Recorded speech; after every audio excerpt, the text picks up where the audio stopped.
Jom jamah sikit. Hari ni kita jamah kat mana? Hari ni kita jamah buah-buahan di Tony Foods, Kawasan Perindustrian SILC Johor Bahru. Wow, ini bukan kedai yang kecil-kecil tau. Ini dia punya warehouse. Tengoklah tu betapa besar, tinggi dan sejuk tempat ni. Ya, suhu dia 5 darjah Celsius tau guys. Betul. Lepas tu buah-buahan dia mostly buah import lah. Macam ni dia baru nak turun dari lori.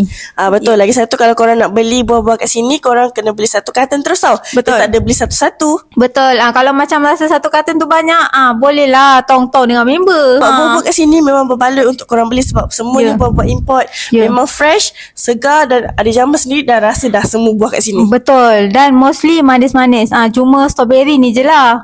Nampak besar, nampak segar. Tapi rasa dia ada masam-masam sikit lah. Tapi masih boleh diterima kalau nak jadi sedap.